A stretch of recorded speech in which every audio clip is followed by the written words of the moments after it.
안녕하세요. 안녕하세요. 저는 한동대학교 재학 중인 이사학번 베드로라고 하고요. 저는 이번 겨울에 잊을 수 없는 기억을 갖게 되었습니다. 한동대학교에서 현재 홍보대사로 활동하면서 우리의 홍보가 간증이 되어야 한다라고 항상 외치는 제 자신이었지만 저에게 진정 간증에 대한 의미를 명확하게 알고 있었나 싶은 마음이었던 것 같습니다. 정말 하염없이 부족하고 죄인인 저를 이 자리에 세우셔서 저의 부끄러움을 나누게 하신 하나님께 먼저 감사와 영광을 올려드립니다. 저는 이번 라스트 러너 캠프를 새벽 이스라엘교회 소속으로 다녀오게 되었습니다. 다니고 있는 모교의 수련회는 비교적 기도와 예배 시간보다 레크레이션 또는 침묵을 위한 시간의 비중이 예배보다 컸기 때문에 박선민 목사님께 수련회를 추천받기 위해 방학 중 먼저 연락을 드리게 되었습니다. 목사님께서는 라스트 러너 캠프를 이야기해 주시면서 권유해 주셨습니다. 사실 제주도까지 가서 3박 4일로 수련회 일정을 소화해야 한다는 것이 부담이 되었습니다. 하지만 정말 은혜를 사모하는 마음으로 또 그 안에서 부어질 성령님을 사모하는 마음으로 수련회를 가기로 결정하게 되었습니다. 새벽이슬교회에서 느끼는 뜨거운 기도의 불씨를 제가 사랑하는 동생인 요한이와 함께 느끼고 경험하고 싶은 마음에 동생에게도 권유를 해서 고등학교 2학년이라는 중요한 시기를 앞둔 요한이도 함께 제주도로 발걸음을 하게 되었습니다. 수련회 장소에 도착해서 점심을 먹고 드리는 첫 예배 때 저는 정말 아무것도 할 수 없었습니다. 말 그대로 항상 듣던 찬양인데 아무것도 할 수 없고 하염없이 눈물만 흘렸습니다. 그냥 눈물만 계속 났습니다. 라스트 러너 캠프에서 드리는 기도와 예배가 사실 이전에 드리던 예배에 비교했을 땐 많이 길었습니다. 하지만 정말 감사했습니다. 왜냐하면 예배 안에서 부어지는 은혜를 선명하게 느낄 수 있었기 때문입니다. 첫날이 마무리되고서 숙소에 도착하니 새벽 1시쯤 되었습니다. 예배 시간에 화장실을 가는 게 눈치 보여서 물을 절제했던지라 목이 따가워서 정수기에서 한참을 물을 마시고 있는데 요한이가 저에게 다가왔습니다. 서로 이야기를 하다 보니 수련회가 너무 힘들다, 쉽지 않다, 마음이 어렵다 등의 이야기를 하게 되었습니다. 사단이 틈타는 것을 그때 막았어야 했는데 어느 순간 정신을 차리고 보니 고등학생인 제 동생과 청년인 저는 할머니가 편찮으시다라는 이유로 수련회를 탈출해서 제주도 관광을 어떻게 할 것인지를 이야기하고 있었습니다. 그렇게 저희 형제는 빠르게 에어비앤비로 잡아둔 숙소에 이틀을 머물며 제주도를 관광하고 김포로 돌아갈 계획을 세웠습니다.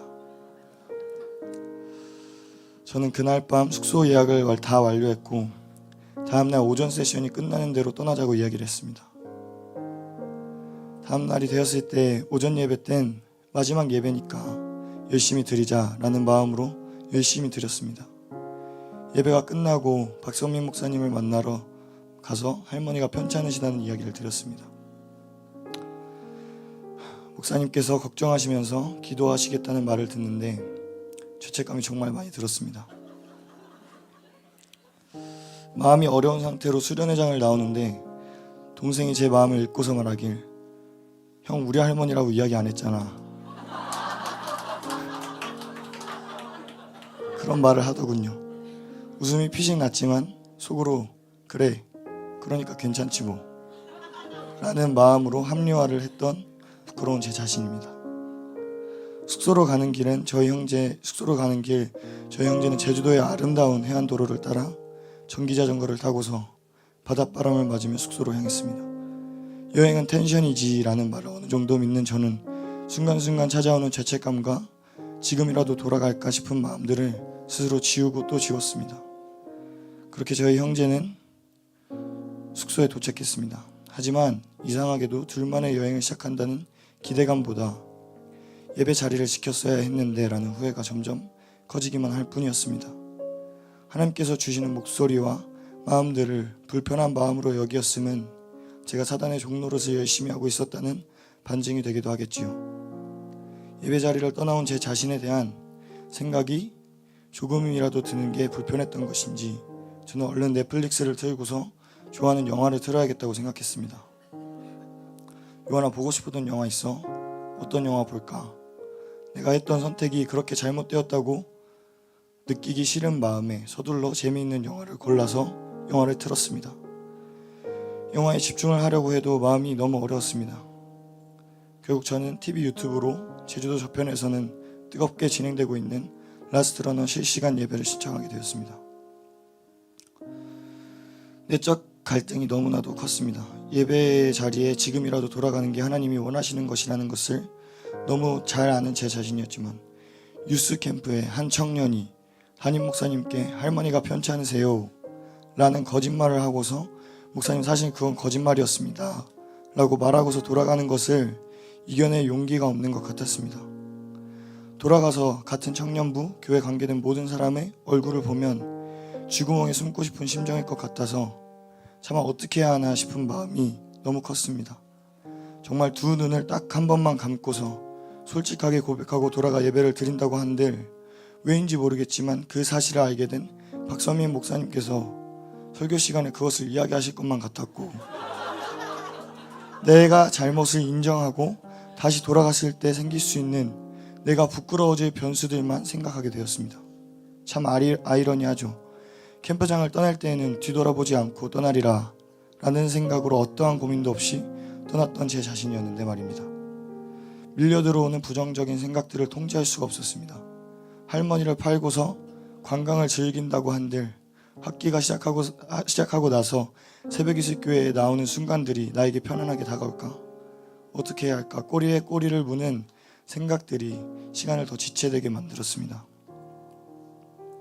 그러던 중 죄책감을 덜고 싶어서였던 것인지 문득 걸려온 어머니의 전화에 어머니께 솔직하게 상황을 말씀드렸습니다. 너무나 안타까워하시고 애통한 심정으로 들려오는 수화기 넘어 어머니 목소리는 하나님의 마음처럼 느껴졌습니다.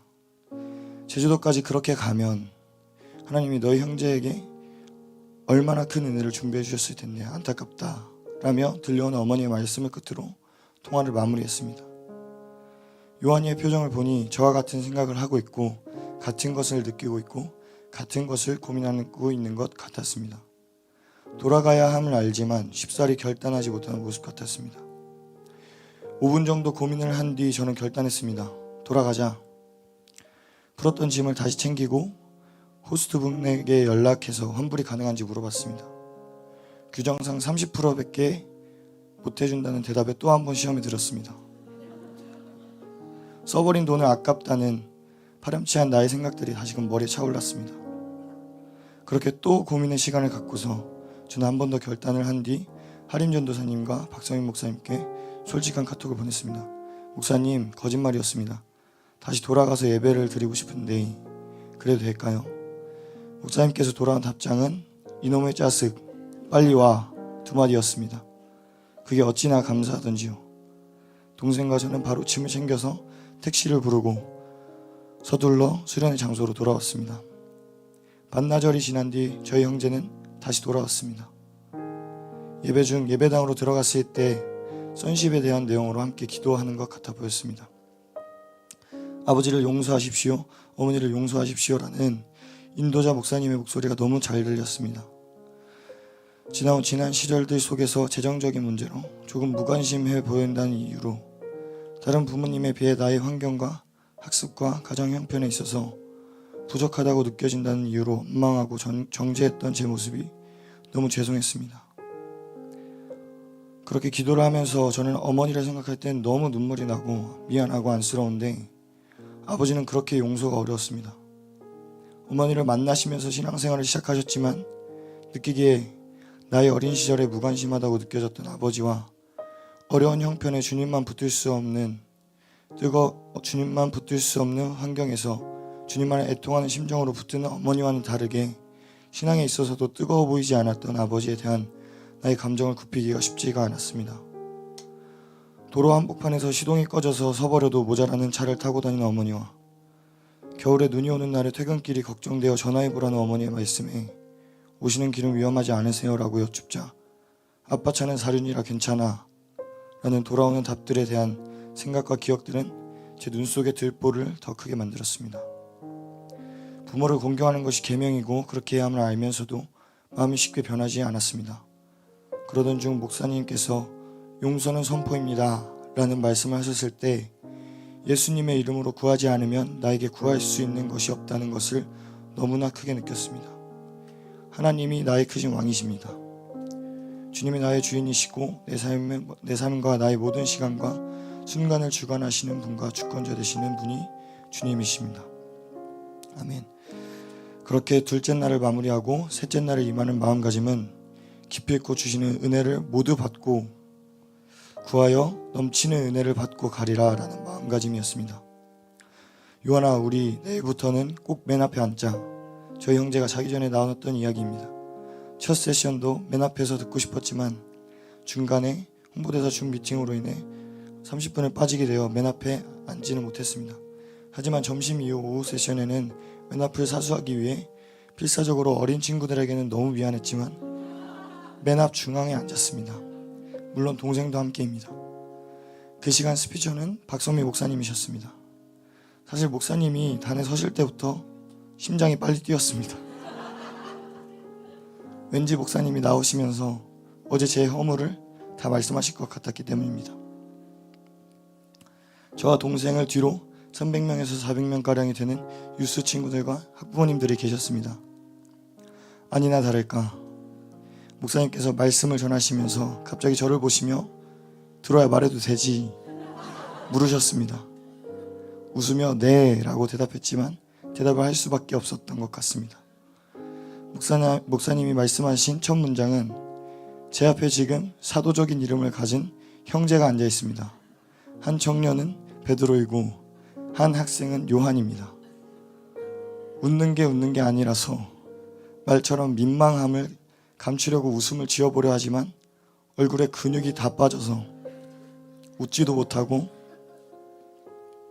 그런 상태에서 눈밑만 파르르 떨렸습니다. 그렇게 허물이 전부 드러나고 나니 오히려 감사했습니다. 뒤에서는 많은 분들의 웃음소리가 들렸지만 그 웃음소리보다 제 마음은 후련했습니다. 인도하시니가 주님이라는 고백밖에는 할 수가 없었습니다. 씨름하여 기도하라는 목사님의 외침에 전심을 다해 하나님을 찾을 수 있었습니다. 세션이 마무리되고서 목사님은 다가오셔서 괜찮은지 물어봐 주셨습니다. 그렇게 이후 일정이 마무리되고서 저녁 식사 이후 저녁 세션에 미리 가서 준비하고 있는 저에게 윤수님 목사님께서 기도하면서 하나님이 주시는 마음에 순종해 라고 조언해 주셨습니다. 하나님께 정말 전심으로 순종하고 싶고 나그네로 다녀가는 세상에서 정말 하나님께 칭찬받기 위해 살고 싶은데 제 머리는 그걸 거부하고 막고 있는 것 같다는 생각이 기도의 순간순간 틈탔습니다. 기도를 하면서도 어쩌다 눈을 한번 떠버리면 쌓아오던 기도가 날아가는 것 같았고 기도에 집중을 하는 순간순간에 사단이 틈타는 것을 명확히 느낄 수 있었습니다. 그 순간부터 눈과 귀를 가리워 주셔서 주님께만 집중하게 도와주세요라는 기도를 했습니다. 더해서 어떻게 순종해야 하는지 복잡하게 나의 생각으로 간구하는 것이 아니라 그냥 주님 순종하게 도와주세요. 내 영혼아 주님께 순종할지어다 라고 선포하며 기도하게 되었습니다. 남은 시간들은 정말 씨름하기 위해 전심을 다해 노력했던 것 같습니다. 예배의 자리에 나아갈 때 나도 모르게 내 안에 있었던 마음 중 예배를 방해했던 마음은 어린 친구들을 바라보는 나의 시선이었던 것 같습니다. 어린 동생들이 주변 환경 신경 쓰지 않고 예배하는 모습을 보면서 나는 대학생인데 나는 미성년이 아닌데 라는 마음이 나를 장악하고 있었습니다. 유스 캠프니까 어린 친구들이 주인공이지 라고 생각하면서 하나님이 주시는 마음들을 거부하지 않고 뛰면서 손을 들면서 가슴을 치면서 또 박수를 치면서 소리를 지르면서 예배하는 나보다 어린 모든 예배자들을 보며 판단하고 자로챘던 모습을 돌아보게 되었습니다. 예배 자리에 주인공이 정해져 있던가요? 주시는 은혜 받을 사람이 정해져 있던가요? 받을 사람이 없어서 부어주기 위해 준비된 자를 찾으시는 주님인데 멍청하고 바보 같은 제 자신입니다. 저는 회개하고 이후 예배 자리에 은혜를 간구하리라 선포하며 나아갔습니다. 키도 큰 편이라 앞자리에 설 때마다 미안한 마음이 듭니다. 내가 너무 이기적인 건 아닌가? 그치만 하나님 앞에서 도대체 어떤 기준과 판단으로 내가 저 나이는 어리지만 영적으로 너무 뜨겁고 간절하고 애통하며 구하는 친구들보다 영적으로 크다고 말할 수 있겠습니까? 하나님 앞에서 하나님만 바라보고 예배하고 싶었고 평생 그렇게 하나님만 바라보고 예배하고 싶습니다. 일정을 마무리하고 제주에서 김포로 돌아와 집으로 가는 차 안에서 저는 목이 다 쉬어버려서 나누고 싶은 많은 이야기들을 어머니와 전부 나누진 못했습니다. 목소리가 이틀 정도 나오질 않으니 참 불편했습니다. 하지만 그 가운데 또 느꼈던 것은 받은 은혜를 잘 지키는 것이었습니다. 하나님과 나만의 비밀을 지키는 것이었습니다.